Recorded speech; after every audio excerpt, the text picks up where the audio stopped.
Who do you think of when you think of Uldren Sov? Do you think of the brother of the Queen of the Reef, the man who killed Cade, or the man who is now Crow? There is another aspect to Uldren Sov that we've rarely ever seen, and that is who he was as the Prince of the Reef.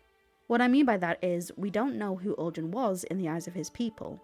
We don't know about the man who walked with a smile on his face, waving to a crowd of his adorers to his ship.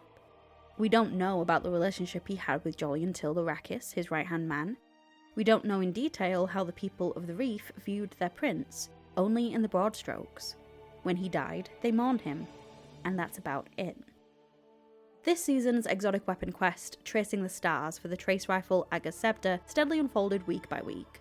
At the beginning of this quest, we found out from Mara that Uldren crafted a tale for the children of the Reef, about two young kestrels, their hearts beating as one, who wished to leave their nest. Aga, representing himself, and Rhaegar, representing Mara. Their home is a metaphor for the distributary, where the Awoken first lived before the Reef. In the tale, the twin kestrels' mother crafted weapons from their feathers, a crown for Rhaegar, made from Aga's feathers, and a scepter for Aga, made from Rhaegar's feathers. These weapons would keep them safe when they eventually left their home and their mother behind. However, Mara told us that there was some truth to this tale, in the form of the weapons given to the baby kestrels from their mother. They're real. The crown was already in Mara Sov's possession, so she needed us to find the scepter, and thus we learned that once upon a time, Uldren went to great lengths to find the scepter after Mara purposefully hid it from him to keep him occupied. With the use of Atlas skews and the season's artifact, the Wayfinding Compass, we slowly uncovered the location of the scepter. And unfortunately, as Mara shared anecdotes of Uldren to us, we also saw more of how the Awoken Queen consistently ignored, berated, and pushed her own brother away in order to enact her own plans, which she eventually flat out admitted to.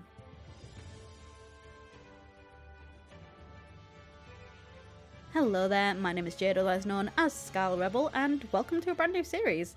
This is Dissecting Destiny, where we will take a topic about the Destiny universe, do some history, do some analysis, do some speculation, and hopefully come out the other side with a fresh understanding of this wonderful game. Now, this first video is heavily opinion-based, I'm not going to lie. However, with the Season of the Lost ongoing and the Witch Queen on the horizon, Mara Sov is a topic of debate and always has been in the Destiny community. Her penchant for keeping her mysterious plans and goals close to her chest has never been more obvious. However, Crow is also involved in this season, and the ways that Mara interacts with Crow versus what she says behind his back are concerning if you know the kind of relationship, or lack thereof, that she had with Uldren.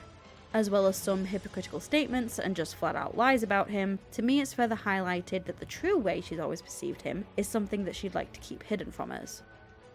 When I started writing this script, it was with a tone of, someone needs to talk about this because I don't think people really know just how awful Mara was to her brother.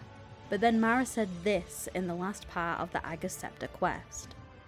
Many of his faults were not of his own making. Uldren's decisions were his, of course, but driven by whips in the hands of others. Myself included. And this isn't the first time during this season she's tried to blame others for Uldren's actions in Forsaken. How long have your hidden been privy to Uldren's resurrection? Long enough to watch over him in your absence. And you didn't direct him home. Why? There was a concern he'd pick up some old habits. You know the god is sick. Riven twisted his mind. Eris would have seen it. She is not so easily deceived by skin-deep tricks. It's true I made mistakes, out of an idea of justice, out of grief. Are you leveling this same scrutiny toward Petra? Wasn't she supposed to be watching his grave? Petra has paid her dues. The Vanguard murdered him and is yet to pay theirs. We both lost family.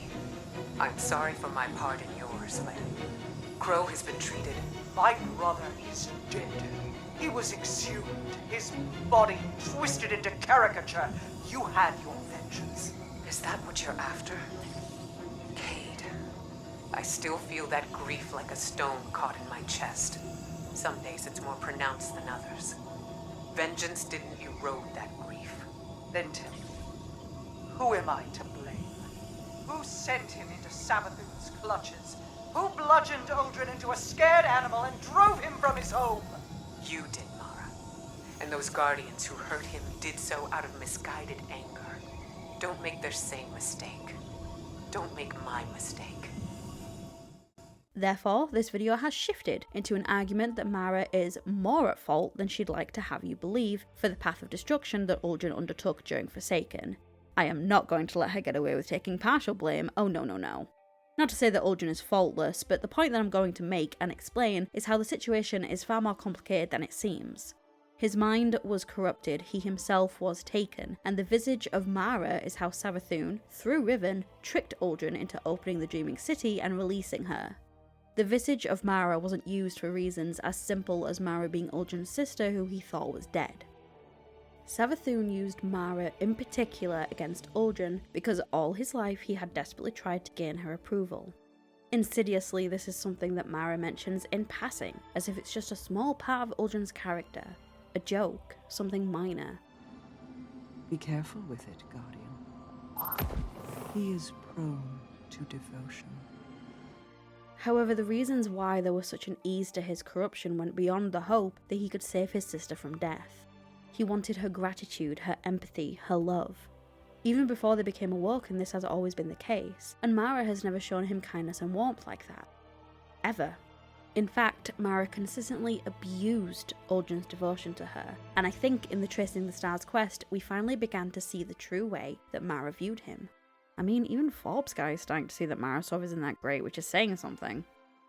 So here is the official warning for any Mara Sov fans out there who are still watching. If you love this character, stan this character, worship the ground she walks on, then I don't think this video is for you.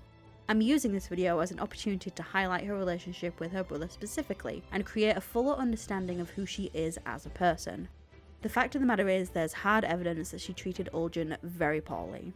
That's not to say that she is all bad, let's not make this black and white. All I'm saying is that if you love this character, take into careful consideration the fact that I won't be holding back before you go any further. I'm certainly not trying to convince anyone who loves her to hate her. You do you, there's nothing wrong with liking Mara Sov as a character. She's a strong-willed, charismatic, complicated, mysterious WLW leader in the Destiny universe, and that's great. But it's a good time to finally discuss her treatment of Uldren, given things and information that has come out during this season, and specifically in the Ager's Scepter quest. So if you are sticking around, I love you and thank you so much, and let's just get down to it.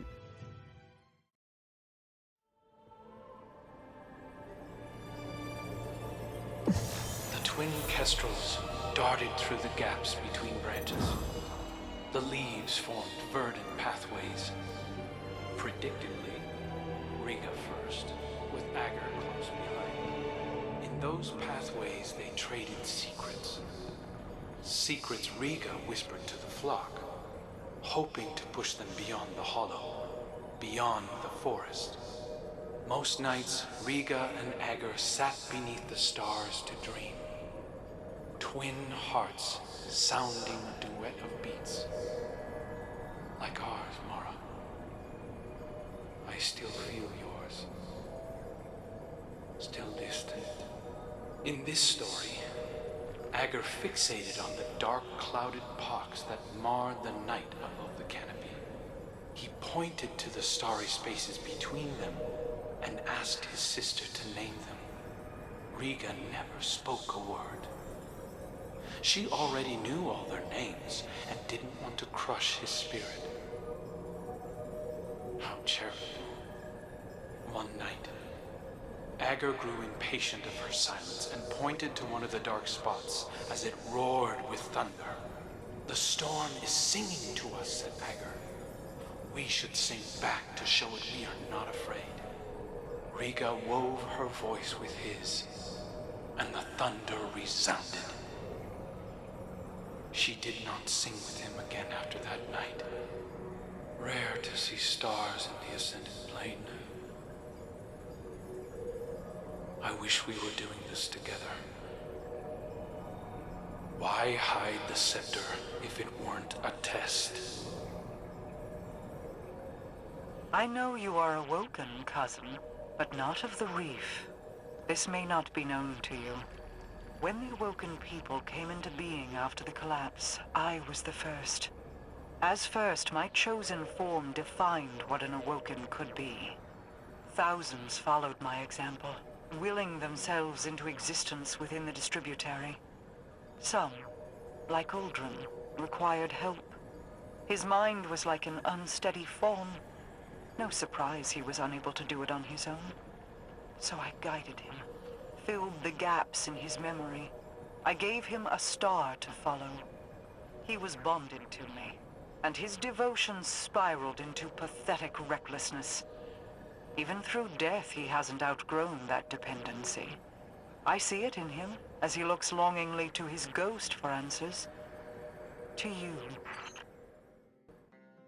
I don't know how anyone could listen to Mara speak about Uldren like that and not feel their blood boil. Although, if you didn't feel like pitching Mara from the tallest tower in the Dreaming City, that might be down to a lack of context. You really do have to have read, at the very least, the Forsaken Prince lore book to understand the ways in which Uldren desperately wanted Mara's love and respect in the same way he loved and respected her. If you haven't, not to fear, because we're going to touch on some important parts of the book right now. The first 2 pages of The Forsaken Prince are titled The Length of a Chain, Parts 1 and 2. They detail Uldren convincing Jolyon, famous amongst crows, sniper, scout and teller of tales, to go with him into the Black Garden. Jolyon, being the one of the 2 with the brain cell, is upfront about this being a terrible idea for one reason alone. Mara has specifically forbidden exploration into the garden. At this point, it's not hard to tell why Uldren goes anyway, but it's important to specify that he keeps the reasoning that pertains to Mara to himself. To Jolyon, he cites a few different reasons, such as being the first ones to chart the Black Garden and the allure of beating the Guardians there. In his narrative in the first page, he says that he knows the Awoken people will thrill at another tale of his narrow survival. In the second page, however, we get a clearer image of why he breaks Mara's rules in such a fantastic way. The Forsaken Prince, The Length of a Chain, Part 2. He wants his sister's approval. He knows and accepts that. But he wants her approval for something she did not anticipate, did not plan or foresee, and did not account for. He wants her to thank him with surprise. If you hurl yourself away from someone to test the length of your chain, you cannot know the chain's length until it draws you short. Does that make sense? Uldren thinks so. Uldren is afraid so. Either he is truly free of his sister, free to choose to stand at her side, to choose of his own free will, or the chain is longer than he has managed to run. What we can see here is that Uldren wanted to shock Mara, in a good way, surprise her with something amazing that he had done, impress her with it. He wanted to be noticed by her, praised by her, such a desire that has all the markings of neglect. However, before you say, well, Uldren chose to do these things, to run his chain, he knew why he was doing it too. Why is it Mara's fault? Why is he upset about having free will? Let's remember that Mara admitted to moulding Uldren when he became awoken, to the point where he, in her own words, bonded to her. Some, like Uldren, required help. His mind was like an unsteady fawn. No surprise he was unable to do it on his own. So I guided him, filled the gaps in his memory. I gave him a star to follow. He was bonded to me, and his devotion spiraled into pathetic recklessness. I feel it's really important to address the fact that Mara is essentially admitting to the fact that she altered Uldren's mind. She gaslit him, and continued to do so. Even before they became awoken, she knew that her brother would do anything for her. It's something that their mother Osana Sov chastises her for in the Maracena law book. Maracena, Brephos 3. For shame, Mara. You know your brother will follow anywhere you lead. You know he's not capable of the same, her lips twitch. Imperial remove. You knew he'd brag about you living on the hull, and you let him do it. It is one thing to have a particular power over people, Mara, but it is another to deny that you are using it. Remember, the phrasing that Mara uses is, I filled the gaps in his memory. That is a crazy amount of power to have over someone. We don't know exactly what she filled those gaps with, but she knows that it forced a bond, and it's not a stretch to conclude that that bond was born out of the power that she played ignorant to having over him before they were born as awoken. Pretending to be ignorant of Uldren's devotion to her isn't something that stopped after the collapse, however. The way she pushed her brother away was noticed by her wrath and partner, Sher Ido. When asked by Sher about the way that she treats Uldren, we get a more insidious explanation as to why Mara kept him at arm's length. The Awoken of the Reef, Revanche 3. Maybe that's your problem. She flicks Uldren in the chest, leaving a purple bruise, fading. What is with you two anyway? You never talk about him. You never seem to think about him at all. But he's dashing himself to pieces for you. How do you live as his favourite and only sister for so many centuries, and hardly even smile at him? Secrets, Mara thinks. You've got to have secrets from each other so there's room for him to fill in the gaps with his own happy illusions. Two ships joined together rigidly will tear each other apart if they try to move. But a loose tether leaves room to manoeuvre, and can be more quickly disengaged if necessary. What I interpret from what Mara is saying here is that she believes that if her and Uldren were as close as he wants them to be, it wouldn't give her the space to move about the universe and enact her plans. Therefore, she abuses the power that she has over him, his devotion, his mind, by pushing him away so that she can fulfill her plans uninhibited. The way she describes being able to disengage from him if she needs to just doesn't sit right. Now, there's no concrete way of defining what Mara Sov's plan or plans even are. She tends to keep the reasoning behind the things that she does very close to her chest, until they've been enacted or foiled. It could be argued that one of her most important goals is one of godhood, or just plain power. One of the strongest pieces of evidence to support this claim is the inciting event of the Taken War, from the Taken King DLC.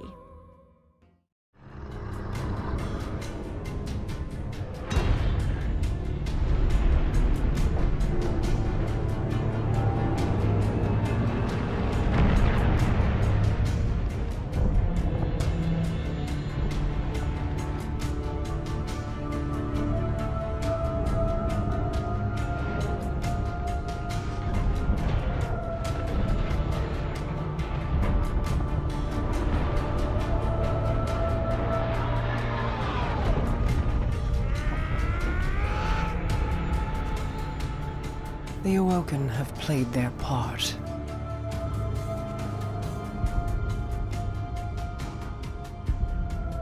This was all part of the plan. When Oryx's weapon killed Mara Sov, and thousands of Awoken that she willingly sacrificed for this plan, by the way, it was to cement Elysinia, the area of the Shattered Throne dungeon, as her throne world. For those new to throne worlds, if you have one, you can never die. If your body is killed, you will just return to the throne world and live again. You can only be truly killed in your throne world. So it's a very strong shield to have, and definitely a step towards godhood, considering the Taken King himself, Oryx, had one, and Savathûn has one, and she's the Witch Queen. Now, Uldren obviously didn't know about this plan. Eris Morn knew about it, Mara's Techians knew about it, but Uldren didn't, and there's a reason for that. This is the path I led Uldren down. If certain actors had kept to their roles, I would have wielded Uldren Sov, Lightbearer. But even Mara Sov cannot control everyone. How can that not fill you with unbridled anger? At the very least, frustration. Mara admits to leading Uldren down a path that would have turned him into a weapon for her. I would have wielded Uldren Sov, Lightbearer. We don't know the specifics of how this would have come to pass. Would Uldren be given light that Mara had stolen? Would it have something to do with Savathûn's light-bearing hive? Regardless of how, Mara literally sent Uldren down the path that was forsaken, with that goal in mind. But still, the things that Uldren did in Forsaken were still choices that he made, right? I guess now I'm wondering, is it entirely Mara's fault? Is it really fair to say that her plan for Uldren was so insidious? Maybe she wanted what was best for him. I mean, her brother died. That had to have been a really difficult thing to... Yes. Forgive me, Your Grace. But I have news. Your brother, Prince Uldren, is... Dead. I know. You know what? Fuck that. I'm doubling down. It is her fault. Mara didn't just disengage the tether from the two ships when she did what she did during the Taken King. She set her own damn ship on fire and did not care how much hurt, trauma, and anguish Uldren was going to experience when he watched the flames burn their tether apart. In my opinion, point A was her death, and point B was Uldren Sov's Lightbearer, and she didn't care what happened in between that. She knew how much it would tear him apart, she just didn't care. Uldren's dependence on that tether is explored even more in the Forsaken Prince book after the Taken War, and shows how Mara faking her death led into Savathûn corrupting him. We're going to dive deeper into just what happened to Uldren between the Taken King and Forsaken to further put a point on how selfish and abusive this plan of Mara's was. The Forsaken Prince, after the fall. She is gone. He lives now in a state of perpetual dread. He hates the future because he fears it. He fears its emptiness, and he cannot imagine lonely eternity without her. As he staggers down the edge of a Martian chasm, he can feel the drop calling to him, begging him to join her, to end it all. But there is something in his eye. He blinks and blinks, trying to rub it away, and as he does, he struggles to hear her, to sense that prickle of starlight under his skin. She will tell him he is on the right path. She will tell him she's still alive. He feels nothing. The Forsaken Prince, Fanatic. Part 1. She has been silent too long. The whole solar system groans with the bruises of war. Uldren lives in constant suffering, a numb, scowling pain that drives him to ether and worse distractions. He has never felt the light this strong. He has never known pain so deep. How many centuries with his sister, and how quickly he's disintegrated without her. Why won't she speak to him? Mara, he shouts up into the starlight. He has come too far to beg now. He's done too much. He demands her answer. I'm not angry. I forgive you for sacrificing yourself to save them. But you must answer me now. Am I on the right path? Am I nearer to finding you? He has the House of Kings as allies. His raids on the reef have forced Petra to pull back, consolidate, focus on protecting her citizens instead of collaborating with the Guardians. But is he any closer to Mara? Can he trust himself to do this? He always wanted to surprise Mara, to make her recalculate her plans. But it would help him so much to know that she foresaw a little of this, to be certain he's headed the right way. Mara, he cries, blinking against the persistent soreness in his right eye. Sister, have you forsaken me? Something answers him. Spoiler alert, the something that answers him isn't Mara. Briefly, it's worth noting that Uldren even uses Mara's actions during the Taken War to justify killing his own people along the reef after he seized control of the House of Kings. Uldren has killed his own subjects, and at first that left him wretched with guilt, curled up in the hard cell where he sleeps. But didn't Mara lead thousands of her subjects to their deaths for a still enigmatic greater good? How is this any different? So here we see Uldren using his sister's terrible decisions that didn't even involve him directly in order to justify how much he has started to lose himself without her. She has always intended her people for the altar. The Awoken are pawns in her design. It's up to Uldren to set that design back on track. This line of thinking to me is not the same person who knew that his return from the Black Garden would thrill the Awoken people. This is a far cry from the man who crafted a bedtime story for Awoken children to give them hope that they would always be safe. This can't be the same man who the Awoken people mourned. Rolling back, the something that answered Uldren in his grief finally was Riven, an Ahamkara who was taken and under the control of Savathûn. Ahamkaras, in case you didn't know, are known as wish dragons. Their magic allows them to grant people whatever they wish for, but it always comes with a price. The Witch Queen had Riven trick Uldren into making a wish, the catch being that Uldren would become taken, and thus be under Savathûn's influence, all without him being aware of such a thing. Now, Uldren wasn't exactly a puppet for Savathûn in the same way that Osiris had been between the Season of the Hunt and the beginning of Season of the Lost.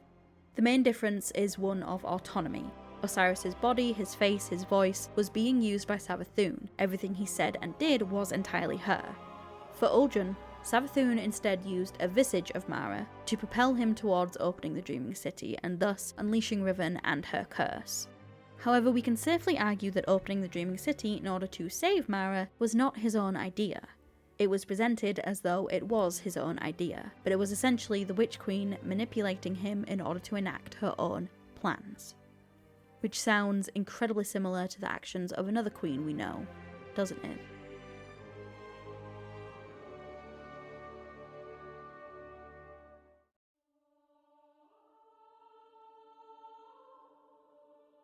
I do feel as though we need to address the elephant in the room when talking about Uldren's actions in Forsaken, that being the fate of our favourite gunslinger, Cade. The murder of Cade is an entirely different argument that I have touched on before, so for the people who will no doubt bring it up in the comments, let me just say this. Yes, Uldren Sov pulled the trigger, but Cade's murder is on more hands than just his, and it is unfair, especially if you are someone who knows this law, to blame entirely him. That's not even something that Cade would do, and if you'd like my opinion on that, leave me a comment because I'd love to make a video about it, especially in the Dissecting Destiny series, because it's something that will no doubt come up at some point during Season of the Lost. And by the way, this is all coming from a girl who loved Cade, loves Cade. I have 3 Funko Pops of him, shirts, plushies, etc, etc, if you need to see my credentials. I cried when he died. But his death and the circumstances surrounding it are so much more complicated than Uldren Sov did it.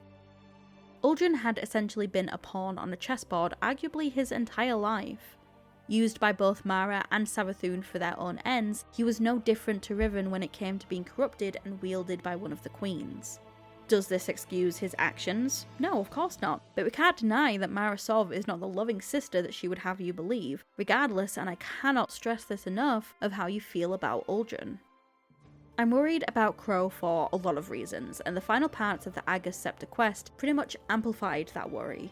Mara so obviously wants to have Crow in her possession as the weapon that she always intended for Uldren.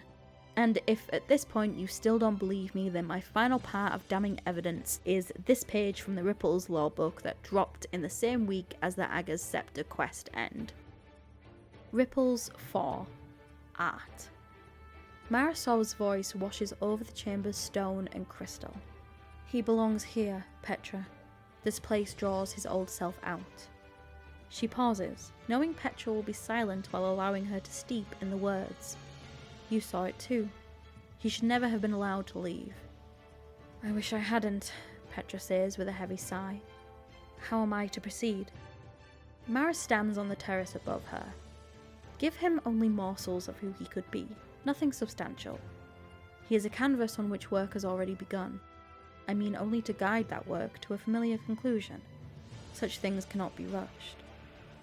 Petra shifts her stance anxiously. You're sure? Are you questioning me, Petra? Never, my queen. But I do worry that he is vulnerable to Savathûn's influence, Petra offers. She clearly has taken an interest in him for some time now, and he clearly reciprocates that interest. Your words hold no falsehood. You and I will mitigate this danger. If Crow and Uldren are to meet, it must be a subtle progression. Mara Sov leans over the terrace railing. I believe my brother's recovery is possible, Petra. Will you help me? Without a moment of hesitation, Petra responds. I will do anything you ask, my queen. But doubt sprouts in her mind. If he does become problematic, Petra trails off, searching for the right words. You needn't worry, Mara soothes. If Savathûn moves to exploit him, I will put an end to it myself. So, just to clarify, Mara is planning to bring Uldren out of Crow. Why? Because Crow has none of Uldren's devotion to Mara, but Mara, despite making it sound in the end of the questline like she washes her hands of Uldren and Crow, still wants to manipulate Crow into bending to her will like Uldren did. She is a liar. She has lied to us several times this season alone. She still wants her weapon. She still wants Uldren Sov Lightbearer, just like she always planned. And it makes my skin crawl when I hear her be sweet and kind to Crow, when I hear her say things to him that encourage him to come home during the astral alignment activity. The manipulation of her brother transcends his own death, apparently. I mean, Mara is telling Petra all of this while she's on a balcony above her, for fuck's sake, and then tells Petra that if things don't go the way she wants, she will put an end to it herself. How can we not interpret that as murdering Crow, or something worse? Regardless of how Crow feels about Uldren Sov and the man he was, it doesn't matter. Because this isn't about Crow, not really. It's about Mara Sov insidiously wanting to get Crow on her side. She will not treat him any better than she treated Uldren, which I know will be a hard thing to hear for the "I think Mara actually regrets Uldren's death" crowd, but come on. She hasn't shown any regret or guilt to our faces. And even if that is just an aspect of her character, hiding it to seem strong doesn't matter to me, because in the absence of guilt, Mara shows us only annoyance and frustration when speaking of Uldren. And that is not someone who Crow should be trusting, who any of us should be trusting. I'm not going to lie, I was very nervous about this video before the last part of the Agatha Scepter quest came out. Mara is still a character who is so well loved, and I definitely don't ever want to be someone who is policing the characters that people are, quote, allowed to like. You're allowed to like whoever you want, good, bad, ugly, anything in between. It's just kind of how it is. But I am happy that now it seems like the community is starting to see Mara for the manipulative monarch that she really is. And that's all I have to say for now. Thank you so much for watching all the way through. Let me know in the comments what you guys thought of this video and if you have any suggestions for future videos in this series. I kind of want them to be topic-based, theory-based, maybe about characters or lore books or lore tabs. If there's anything in particular that you want me to deep dive on, just let me know down in the comments below.